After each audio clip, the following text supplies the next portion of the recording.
បាទសូមជម្រាបសួរនិងសូមស្វាគមន៍ដល់មិញមានបងប្អូនទាំងអស់ដែលបានចូលមកទស្សនានៅវីដេអូតម្រូវឆ្នោតសម្រាប់ថ្ងៃនេះបាទថ្ងៃហើយថ្ងៃនេះផងដែរគឺ admin នឹងជូននៅតម្រុយល្អច្បាស់ហេងដើម្បីយកមកចែកជូនបងប្អូនពុកម៉ែបងប្អូន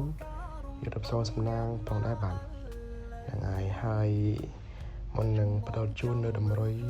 សម្រាប់ថ្ងៃនេះហើយ admin សូមពឹងពាក្យដល់មីមីបងប្អូនទាំងអស់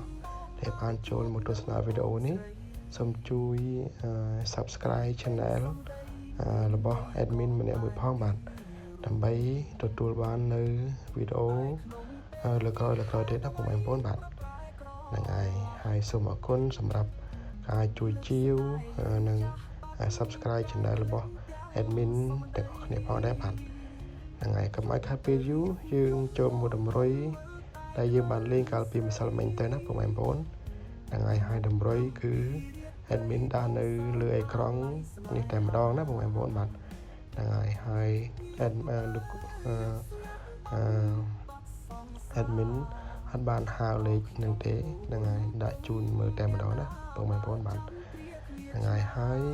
សម្រាប់លេខដែល admin ដាក់ឲ្យគឺយើងមានលេខអូមួយគ្រាប់មួយខ្ទង់លេខបុក2គ្រាប់និងលេខធំ2គ្រាប់គុណណាបងប្អូនហើយដើម្បីយុទ្ធសាស្ត្រសំណាងទាំងអស់គ្នាផងដែរបាទហ្នឹងហើយសម្រាប់លេខអូឬក៏លេខបុកឬក៏លេខធំ3លេខហ្នឹងគឺ admin ដាក់នៅលើអេក្រង់នេះតែម្ដងណានៅលើអេក្រង់នេះតែម្ដងណាបងប្អូនបាទហ្នឹងហើយលេខ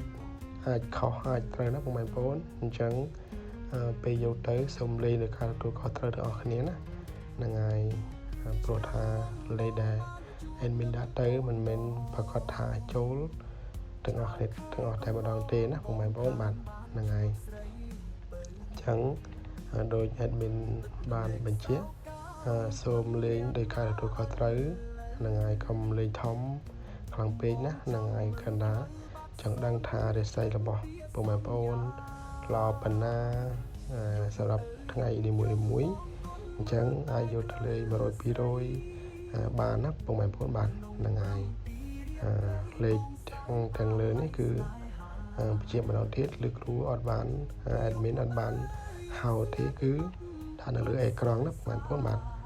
ហ្នឹងហើយអញ្ចឹងសូមអរគុណម្ដងទៀតសម្រាប់ការចូលមកទស្សនានៅវីដេអូទាំងអស់គ្នាផងដែរបាទហ្នឹងហើយអញ្ចឹងសូមអរគុណនិងសូមជម្រាបលាផងដែរបាទស្រស់កៅមាសមេបងសានស្នេហាពេកក្រៃរំពឹងថាជួបប្រពេលនឹងរាល់រាត្រី